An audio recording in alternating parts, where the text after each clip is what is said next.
அன்பின் ஆண்டவரும் உலக ரட்சகருமாய் இருக்கிற இயேசு கிறிஸ்துவின் நாமத்திலே அன்பின் வாழ்த்துக்கள். இந்த 1ஆம் தேதி அதிகாலையில்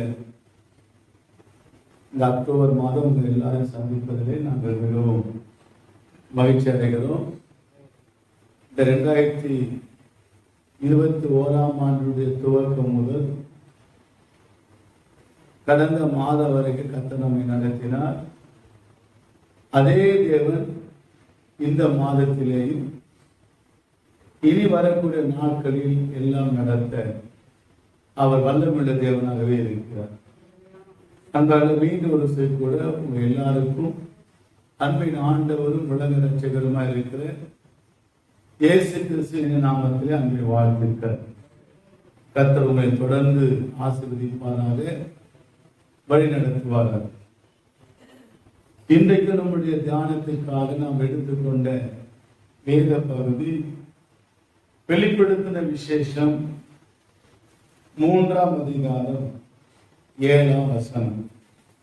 பிலதெல்பியா சபையின் தூதனுக்கு நீ எழுத வேண்டியது என்னவெனில், பரிசுத்தம் உள்ளவரும் சத்தியம் உள்ளவரும் தாவீதின் திறவுகோலை உடையவரும் ஒருவரும் பூட்டக்கூடாதபடிக்கு திறக்கிறவரும் ஒருவரும் திறக்கக்கூடாதபடிக்கு பூட்டுகிறவருமாய் இருக்கிறவர் சொல்லுகிறது அவர்.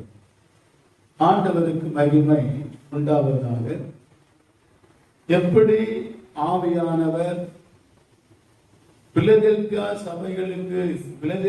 சபைக்கு சொல்லுகிறது போல என்று சொன்னாரோ, அதுபோல இந்த காலை வேளையில் அன்பானவர்களே உங்களுக்கு அவர் சொல்லுகிறார். அவர் என்ன சொல்லுகிறார்?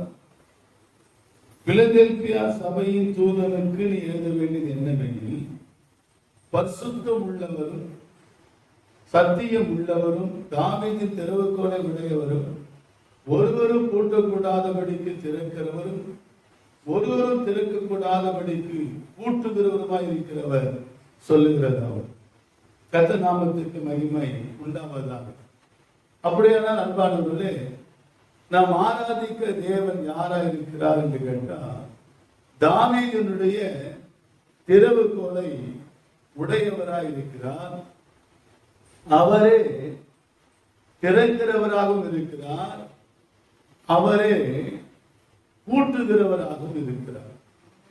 ஆகவே இந்த மாதத்துல இந்த நாட்கள்ல அன்பானவர்களே அவர் உங்களுக்கு முன்பாக நிற்கிறார்.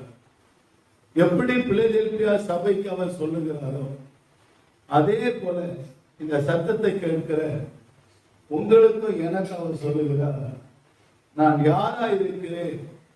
திறவுகோலை உடையவராய் இருக்கிறேன். திறக்காதபடி பூட்டுகிறவராகவும் பூட்டாதபடிக்கு திறக்கிறவராகவே இருக்கிறேன் என்று சொல்லுகிறார். ஆமாம், வேதம் சொல்லுகிறது அவர் இருக்கிறவராகவே இருக்கிறார். அதனால இந்த மாதத்தில் அவர் இருக்கிறார். எப்படியா இருக்கிறார் என்று கேட்டால், அவர் தாவீதுடைய திறவுகோலை உடையவராகவும் உனக்காக வாசல்களை திறக்கிறவராகவே இருக்கிறார். ஆகவே இந்த மாதத்தினுடைய செய்தி திறக்கிறவர். ஏனென்றால் அவர்தான் சகல அதிகாரத்தை உடையவராக இருக்கிறார். தந்தை பெத்மசை அவங்க பாடும்போது சொன்னாங்க, ஒரு வழி அடையும் போது புது வழி திறந்த தேவா, திறந்த வாசலை என் வாழ்க்கையில அடைக்காத ஆண்டவர் அல்லோ. அப்படின்னா இந்த மாதத்துல ஆண்டவர் உங்களுக்காக திறக்கிறவராகவே இருக்கிறார். கர்த்தர் பிள்ளையே, அவர் திறக்கும் போது என்னெல்லாம் நடக்கும் என்பது ஒரு 4 காரியத்தை பார்த்து முடிக்க தேவன் நமக்கு உதவி செய்வார். ஒன்று, அவர் உனக்காக எனக்காக அடைப்பட்டிருக்கிற எல்லா வாசலையும் திறக்கும் போது முன்னேறி செல்லுவோம். இரண்டாவதாக, தேவன் நமக்காக வானத்தை திறக்கும் போது சம்பூரணம் அடைவோம்.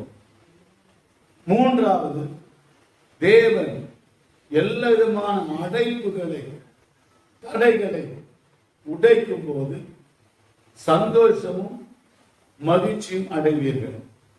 நான்காவதாக, தேவன் நம்முடைய கண்களை திறக்கும் போது ஜீவனும் பலனும் நமக்கு உண்டா. திறக்கிறவராகவே இருக்கிறார். வேதம் சொல்லுகிறது. முதலாவதாக வெளிப்படுத்துகிற விசேஷம் 3ஆம் அதிகாரம் 8ஆம் வசனத்தில் வாசிக்கிறோம்.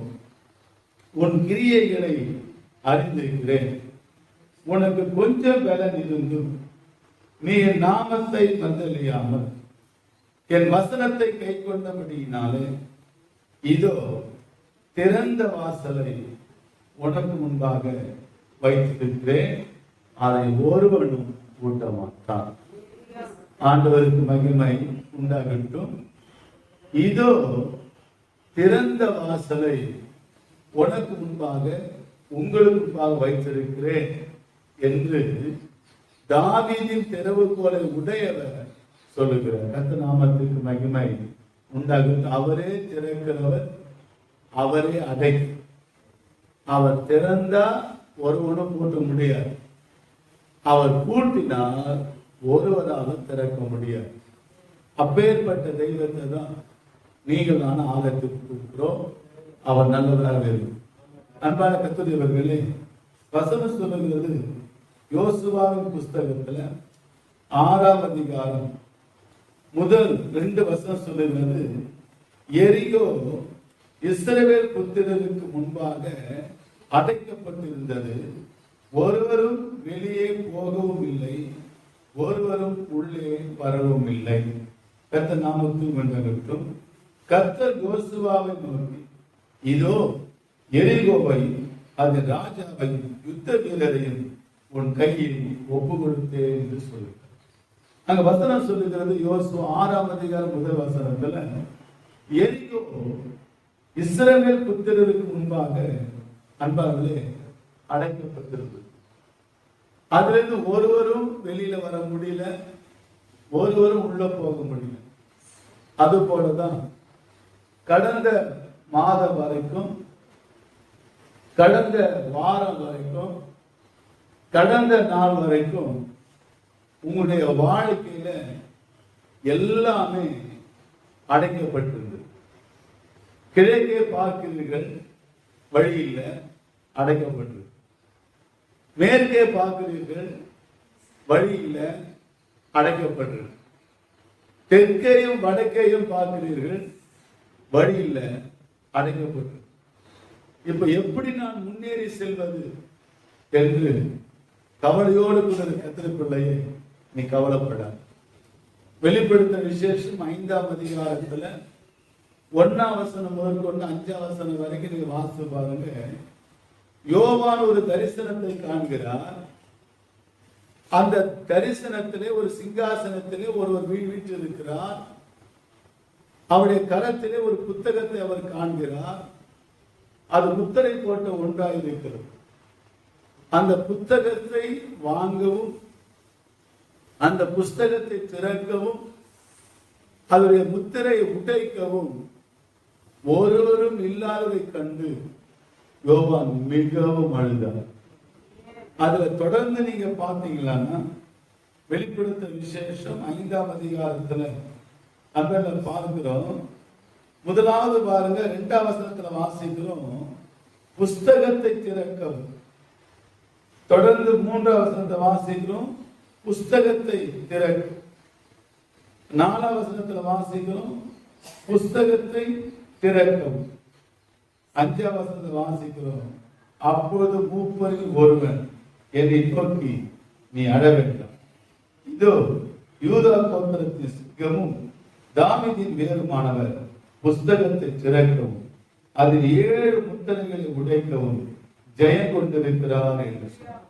அதுபோல கர்த்தர் பிள்ளையே, இன்னைக்கு நீ அழுது கொண்டிருக்கிற உன்னை பார்த்து கர்த்தர் சொல்ற, நீ அழாத மகனே, நீ அழாத மகனே, நீ அழாத. ஏனென்றால் உனக்காய் அடைக்கப்பட்ட வாசலை திறக்க அவர் வல்லமுள்ள தேவனாய் இருக்கிறார். அது கத்திரிப்பிள்ளையே இஸ்ரவேலுக்கு முன்பாக எரிகோ அடைக்கப்பட்டது. ஆனா அதே வேளை யோசுவா 5ஆம் அதிகாரம் 13ஆம் வசனத்துல வாசித்தார். பின்னும் யோசுவா எரிகோவின் வெளியில் இருந்து தன் கண்களை ஏறெடுத்து பார்க்கும்போது இதோ ஒருவர் அவனுக்கு எதிரே நின்றார். உருவின பட்டயம் அவர் கையில் இருந்தது. அப்ப கத்திரி பிள்ளையே, ஒரு பக்கம் இஸ்ரவேலுக்கு முன்பாக எரிகோ அடைக்கப்பட்டுச்சு. ஆனாலும் அங்கே ஒருவர் உருவின பட்டயத்தோடு கூட நின்று கொண்டதை காணும். மீகா 2ஆம் அதிகாரம் 13ஆம் வசனத்தை வாசிக்கிறோம். இதோ தடைகளை உடைக்கிறவர் உங்கள் முன்பாய் கடந்து போவார். அவர்கள் வாசல் வழியாக பிரவேசிப்பார்கள். ராஜா அவர் முன்னணியில் கடந்து போவார். அப்ப கத்திரிப்பிள்ளை கவலைப்படாதீங்க, தடைகளை உடைக்கிறவர் உங்கள் முன்பாக போகிறார். அவர் உங்களுக்காக வாசலை திறக்கிறார். இதோ திறந்த வாசலை உங்கள் முன்பாக வைத்திருக்கிறேன், ஒருவன் அதில் கூட்டம். கர்த்தர் நாமத்திற்கு மகிமை உண்டாவதாக. வேதம் சொல்லுகிறது, யாத்ராகமத்துல வனாந்திரமாகப்பட்டது இஸ்ரவேலரை அடைத்து போட்டார். ஆனால் அவற்றின் மத்தியில கர்த்தர் இஸ்ரவேல் ஜனங்கள் கடந்து போகத்தக்கதாக வழி உண்டாக்கினது போல உனக்கு கர்த்தர் எல்லா தடைகளும் உடைத்து அவர் வழி உண்டாக்க வல்லமுள்ள தேவனாக இருக்கிறார். 2வது கர்த்தருக்குள்ளேயே உபாகமம் 28ஆம் அதிகாரம் கர்த்தருக்கு ஸ்தோத்திரம். அதுல வாசிக்கிறோம். 12ஆம் வசனத்துல வாசிக்கும் போது உபாகமம் 28ஆம் அதிகாரம் 12ஆம் வசனம், ஏற்ற காலத்தில் தேசத்தில் மழை பெய்யும், நீ கையிட்டு செய்யும் வேலை எல்லாம் ஆசீர்வதிக்கவும் கர்த்தர் உனக்கு தமது நல்ல பொக்கிஷ சாலையாகிய வானத்தை திறப்பார். நீ அநேக ஜாதிகளுக்கு கடன் கொடுப்பாய், நீயோ கடன் வாங்காதிருப்பாய். ஆண்டவருக்கு மகிமை உண்டாவதாக. 2வது கர்த்தருக்குள்ளேயே வசனம் சொல்லுகிறது, ஏற்ற காலத்துல தேசத்துல மழை பெய்யும், நீ கையிட்டு செய்யும் வேலைகளை எல்லாம் ஆசீர்வதிக்கவும் கர்த்தர் உனக்கு தமது நல்ல பொக்கிஷ சாலையாகிய வானத்தை திறப்பார். ஒன்று கர்த்தருக்குள்ளேயே உனக்காக அவர் திறந்த வாசல் வச்சிருக்கிறார். திறந்த வாசல் வச்சிருக்கிறபடினால நீ முன்னேறி செல்வ. நீ ஒரே இடத்துல நிற்க மாட்டேன், முன்னேறுவேன், நீ மேலுக்கு வருவேன். கர்த்தனை ஆசீர்வாதம். 2வது அன்பான கர்த்தருக்குள்ளேயே கர்த்தருக்கு மகிமை உண்டாகட்டும்.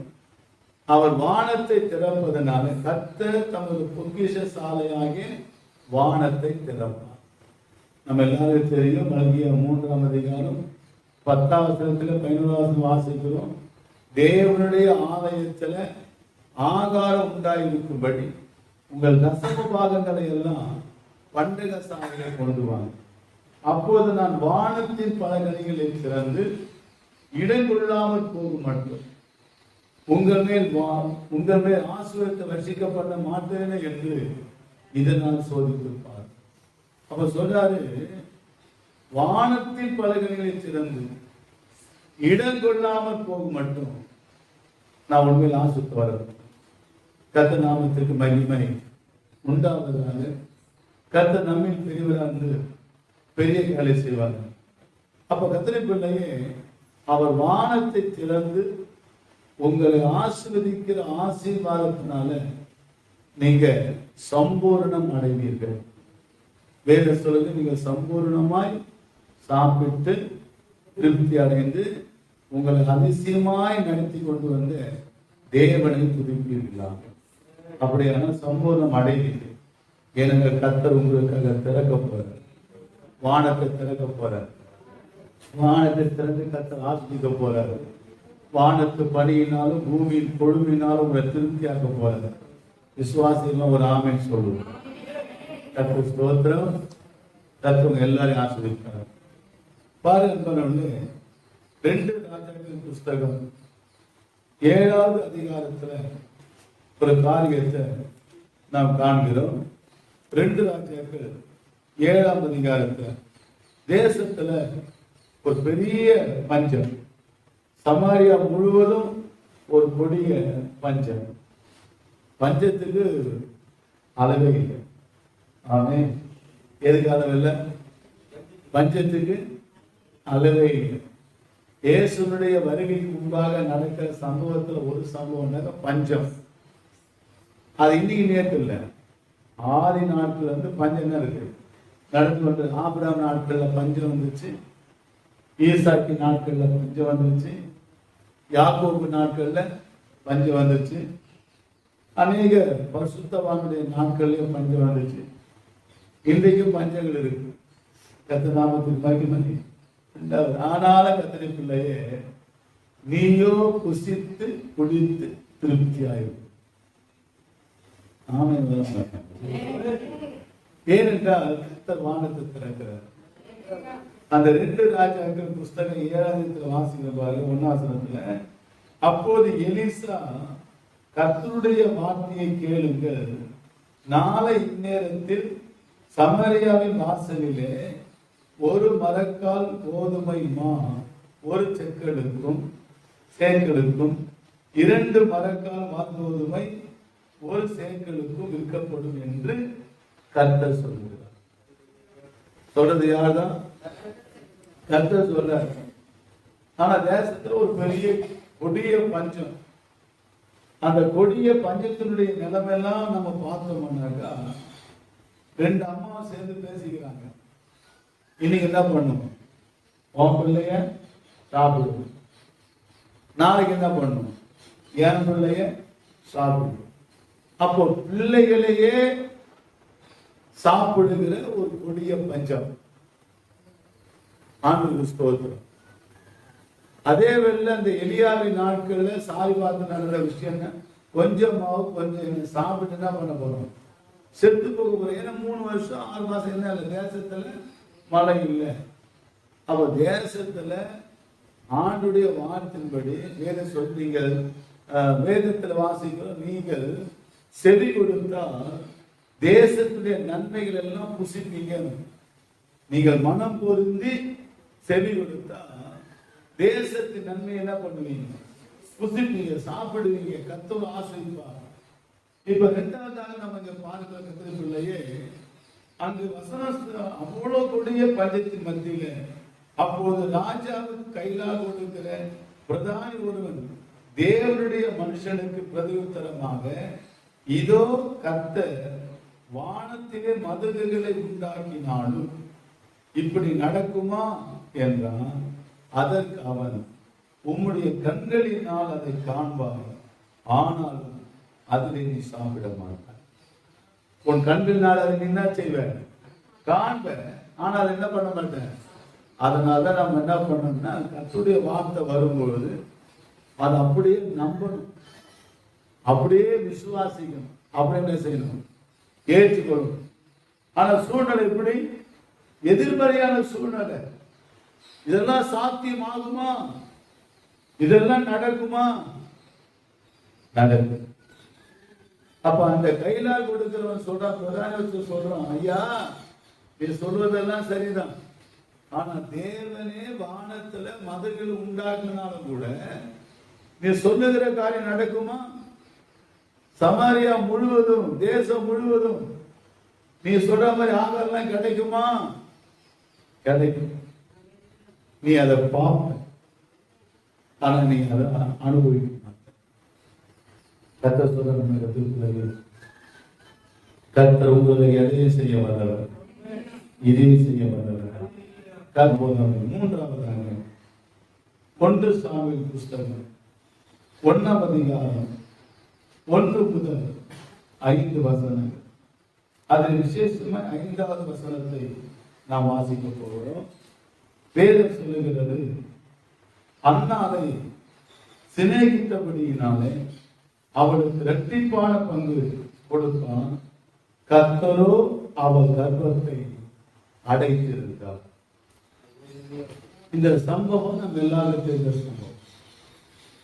ஒன்று, எழுத்தின்படியே அன்னாருடைய கர்ப்பம் அடைக்கப்பட்டது. எழுத்தின்படி அன்னாருடைய கர்ப்பம் அடைக்கப்பட்டது. ஆவின்படியையும் நாம் சந்தோஷத்தை பெற்றுக்கொள்ளக் கூடாதபடி, மகிழ்ச்சியை பெற்றுக்கொள்ளக் கூடாதபடிக்கு காண்கிற தடைகள் உண்டு. அன்பார்களே, யாக்கோபு சொல்லுவார்கள் ஆதியாகமத்தில், நான் தேவனா? தேவன் அல்லவோ உன் கர்ப்பத்தை அடைத்து இருக்கிறார்.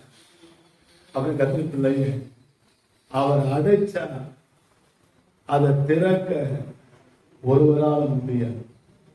ஆனா அவர் திறந்தா ஒருவரால் முழுவும் முடியாது. ஆண்டவர் நாமத்துக்கு மகிமை துதியும் உண்டாவதாக. கத்திரி பிள்ளைய இன்னைக்கு வேதாகமத்தில் சாரால பார்க்கிறோம். சாராளுக்கு கத்திரி பிள்ளை நீண்ட நாட்களா பிள்ளைகள். அதே வேளை நம்ம வேதத்துல பார்க்கிறோம், அந்த மரியாள் எலிசபெத் அவர்களுக்கு நீண்ட ஆண்டுகளா பிள்ளை இல்லை, அவங்க வயது முதிர்ந்தவர்களானார். இப்படி அதே போல ஈசாக்குடைய மனைவி ரெபேக்காளுக்கு நீண்ட நாட்களா பிள்ளை. அதே போல அன்னாளுக்கும் நீண்ட நாட்களா பிள்ளை இல்லை. வேதம் சொல்கிறது கர்த்தர் தான் கர்ப்பத்தை அடைந்திருக்கிறார். அப்ப கர்த்தரை பிள்ளையே எழுத்துப்படியான உள்ள கர்ப்பம் அது அடைக்கப்பட்டது. திருமணமாகி அநேக ஆண்டுகள் ஆகி இன்னைக்கு பிள்ளை பாக்கி இல்லை. அப்ப கர்த்தரை பிள்ளையே அவர் அடைக்கவும் திறக்கவும் அதிகாரம் உடையவர். அப்படி ஆண்டவர் உங்களுக்காக அந்த அடைப்பை எல்லாம் திறக்கும் போது உங்களுக்கு சந்தோஷமும் மகிழ்ச்சியும் உண்டார். மூன்றாவது, அவர் பிள்ளைதான் என்றல்ல, அநேக காரியங்கள் கர்த்தரே தடை பண்ணி வச்சிருக்கிறார். அநேக காரியம் நம்ம என்ன நினைக்கிறோம், பிசாசு தான் தடை பண்றான், பிசாசு தான் வச்சிருக்கிறாங்க. ஆனா பிசாசுக்கு அன்பானவர்களே, உங்க மேல என் மேல நம்ம மேல அதிகாரம் சேர்த்த அவனுக்கு அதிகாரம் கிடையாது. அவர் தான் நம்மளை ஆளுகை செய்கிறார். அல்லேலூயா. உன்னுடைய தலைவன் என்னுடைய தலைவன் ஆண்டவர் இயேசு கிறிஸ்து. நல்ல மெய்ப்பன் குரலை கேட்பேன், என்ன பண்ண அவரை பின்தொடர்கிறேன். அப்ப கத்தருக்குள்ளேயே ஆக ஆண்ட தடை எல்லாவற்றையும் உடைப்பா, அவர் எல்லா தடையும் சிறப்பார். ஆகவேதான் லூக்கா எழுதின சுவிசேஷம் 1ஆம் அதிகாரத்துல அங்கு யோவானுக்கு சொல்லப்பட்ட, யோவானை பற்றி சொல்லப்பட்ட காரியம் என்ன காரியம்? லூக்கா 1:14 வாசிக்கிறோம். உனக்கு சந்தோஷமும் மகிழ்ச்சியும் உண்டாகும், அவன் பிறப்பின் நிமித்தம் அநேக சந்தோஷப்படுவார். அப்ப மூன்றாவதாக ஆண்டவர் அன்றைக்கு அன்னாளுக்கு தேவை பிள்ளை, அந்த கர்ப்பம் அடைக்கப்பட்டுச்சு. ஆனா இன்றைக்கு பிள்ளையை போல உள்ள காரியங்கள், எந்த காரியம் வாழ்க்கையில தடையை உடைச்சு சந்திக்கப்பட்டால் என்ன செய்வோம்? சந்தோஷமும் மகிழ்ச்சி அடைகிறோம். அதை கர்த்தர் செய்வார். கர்த்தர் நாமத்துக்கு வசனம் சொல்லுகிறது, உனக்கு சந்தோஷம் மகிழ்ச்சி உண்டாகும், அவன் பிறப்பின் நிமித்தம் அநேக சந்தோஷப்படுவார். ஆக கர்த்தர் பிள்ளையே, உனக்கு மகிழ்ச்சியும் சந்தோஷம் உண்டாகும். ஏனென்றால் தாவீதின் திறவுகோலை உடையவர் உனக்கு முன்பாக நின்று கொண்டிருக்கிறார். எப்படி யோசுவா எரிகோவுக்கு முன்னாடி கல்வி எடுத்த போது ஒரு உருவின பட்டயத்தோடு கூட நின்று கொண்டிருந்தாரோ, அதே போல இந்த மாசத்துல உனக்கு முன்னால ஒருத்தர் இருக்கிறார். அவர் உனக்கு முன்னால போறார். எப்படி போறார்? தடையை உடைத்து கொண்டு போறார். உனக்காக வாசலை திறக்கிறார். செவ்வையானது கருடும் நடப்பாரு. அவர் உனக்கு முன்னே சென்று போனால் செவ்வையாக போறாரு, நீ முன்னேறி செல்வாய். உனக்காக அவர் வானத்தை திறக்க போறாரு, நீ சம்பூர்ணம் அடைவாய். மூன்றாவதாக எல்லா தடைகளையும் உடைச்சு உனக்கு சந்தோஷமும் மகிழ்ச்சியும் உண்டாக கர்த்தர் செய்வார். நான்காவதாக ஒன்று சொல்லி நாம் முடிக்கிறோம். அது என்று சொன்னால் ஆதியாகமம் 21ஆம் அதிகாரம் 19வது வசனத்துல நாம் வாசிக்கிறோம். அன்பாலே கர்த்தருக்கு மகிமை உண்டாகட்டும். ஆதியாகமம் 21ஆம் அதிகாரம் 19ஆம் வசனத்துல வாசிக்கிறோம். அப்பொழுது அவள் ஒரு தண்ணீர் குறவை கண்டு போய் துருத்திலே தண்ணி நிரப்பி பிள்ளைக்கு குடித்துக் கொடுத்தார். கர்த்தருக்கு ஸ்தோத்திரம். அதுக்கு அடுத்த வசனம் வாசிக்கிறோம். தேவன் பிள்ளையின் சத்தத்தை கேட்டார். அவ கர்த்தர் பிள்ளையே 19 வசனம் வாசிக்கிறோம். தேவன் அவருடைய கண்களை திறந்தார். ஆமென். எங்கெல்லாம் தெரியும், ஆபிரகாம் ஆகாரை அனுப்பின போது தண்ணீர் எல்லாம் தீர்ந்து விட்டது. இப்போது பிள்ளை சாகிறதை நான் பார்க்க மாட்டேன். யார் சாகுவது? பிள்ளை சாகிறதை நான் பார்க்க மாட்டேன். பிள்ளை சாகிறதை பார்க்க மாட்டேன். அப்படியான கர்த்தர் நமக்கான கண்களை திறக்கும் போது நமக்கு ஜீவன் பலன் உண்டாகும். அல்லேலூயா. இந்த மாதத்துல உங்களுக்கு ஜீவன் உண்டாகும், உங்களுக்கு பலன் உண்டாகும். சொன்னாரு மத்திய 6ஆம் அதிகாரத்துல, உங்க ஜீவனுக்காக எண்ணத்தை உண்போம் எண்ணத்தை குடிப்போம், நீ கவலைப்படாதீங்க. எலியாவுடைய நாட்கள்ல 19ஆம் அதிகாரத்துல எலியா மிகவும் சோர்ந்து போனார். சோர்ந்து போய் போது கத்தாலே என்னை எடுத்துக்கொள்ளும் சொன்னார். ஆனா சொல்லிட்டு தூங்கிட்டாரு. வேற சொல்லுகிறது, ஒரு தூதன் வந்து எலியாவை தட்டி எழுதினார். எலியா எழுந்த போது தன் தலைமாட்டில தயாரிக்கப்பட்ட அதையும் அதேவேளை ஒரு பாத்திரத்தில் தண்ணீர் எழுந்தாரு, சாப்பிட்டாரு, குடிச்சாரு, மறுபடினார். 2வது முறையில் தேவதூதன் வந்தாரு, எழுப்பி சொல்றாரு, நீ போக வேண்டிய தூரம் வெகு தூரம் என்று. ஆவே எலியா எழுந்தாரு, புசித்தாரு, குடித்தாரு. அந்த பலத்தினாலே தேவ பருவமாய் ஓரப்பட்டு கடந்து போனார். அதே போல பிள்ளையே, அந்த தண்ணி ஜீவன் திரும்ப வந்தது. ஜீவன் அவனுக்கு வந்து பலன் வந்தது. அதே போல கடந்த மாதம் முழுவதும் நீங்க பலவீனத்தில் வாழ்ந்தீங்க. ஆனா இந்த மாதத்தில் கர்த்தர் உங்களை பலத்தாலே கட்ட போகிறார். உனக்கு ஜீவன் உண்டாகும், உனக்கு பலன் உண்டாகும். கர்த்தர் நாமத்துக்கு மகிமை உண்டாவதாக. அவை ஏனென்றால் உங்களுக்கு முன்னால ஒருத்தர் நிற்கிறார். அவர் சாதாரண மாணவர் அல்ல, ஆவியின் திறவுகளை உடையவர். அவர் உங்களுக்காக வாசலை திறக்கிறார். அவர் உங்களுக்காக வானத்தை திறக்கிறார். அவர் உங்களுக்காக கர்ப்பத்தை அடைப்பட்டு போன கர்ப்பத்தை திறக்கிறார். அவர் உங்களுக்காக கண்களை திறக்கிறார். நீ உங்கள் கண்கள் அதிசயங்களை காணும். நல்ல பிதாவே நாலு கிளாஸ் போடுவோம். தொடர்ந்து இந்த வெளிப்படுத்த விசேஷம் 3ஆம் அதிகாரம் 8ஆம் வசனம் சொல்லுகிறது, இதோ திறந்த வாசலை உன் முன்பாக வைத்திருக்கிறேன். ஆனால் நீ திறக்கும் போது, வாசலை திறக்கும் போது நாங்கள் முன்னேறி செல்லுவோம். நீ வானத்தை திறக்கும் போது நாங்கள் சம்பூர்ணம் அடைவோம். அந்த கர்ப்பத்தை எல்லாம் அடைத்த வாசலை அடைத்த கர்ப்பத்தை எல்லாம் திறக்கப்படும் போது எங்கள் சந்தோஷமும் மகிழ்ச்சியும் உண்டாகும். எந்தெந்த காரியங்கள் இன்னைக்கு எப்படியெல்லாம் அடைக்கப்பட்டிருக்கு, வர வேண்டியதெல்லாம் வரல, சுதந்திரம் வரல, பலன் வரல, எவ்வளவு பிரயாசப்பட்டிருக்கு, ஒன்றும் நடக்கவில்லை என்று சொல்லுகிற புலம்புகிற சகோதரனே சகோதரி, நீ சம்பந்தம் அடையக்கூடாது. உன்னை கத்து திருப்தியாக்க போற, உனக்கு சந்தோஷம் மகிழ்ச்சி உண்டாகும். எந்த இடத்திலெல்லாம் உன்னுடைய நன்மைகள் அடைப்பட்டு இருக்கிறது, சுதந்திரம் அடைக்கப்பட்டிருக்கு, எல்லாம் சேரும். நீ சந்தோஷம் மகிழ்ச்சி அடையும். கடைசி உனக்கு வேண்டிய கண்கள் திறக்கப்படும் போது நீ ஒரு நீரூற்றை கண்டது போல ஒரு பலன் உனக்குள்ளாய் வருகிறது, ஒரு சக்தி உனக்குள்ளாய் வருகிறது.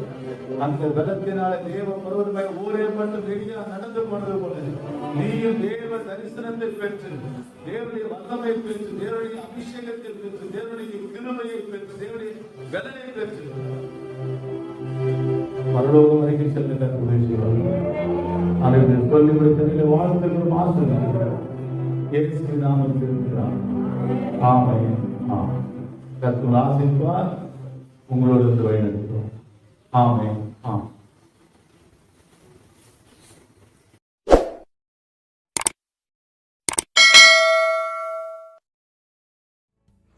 அன்பான சகோதர சகோதரிகளே, இச்செய்தியின் மூலம் நீங்கள் பெற்றுக்கொண்ட ஆசீர்வாதங்களை எங்களோடு கூட பகிர்ந்து கொள்ளுங்கள். தொடர்பு கொள்ள வேண்டிய முகவரி: அப்போஸ்தல கிறிஸ்துவ சபை, எண் 1, பல்லாவரம் மெயின் ரோடு, மணஞ்சேரி, குன்றத்தூர், சென்னை 6,69,000. தொலைபேசி எண் 9841888791.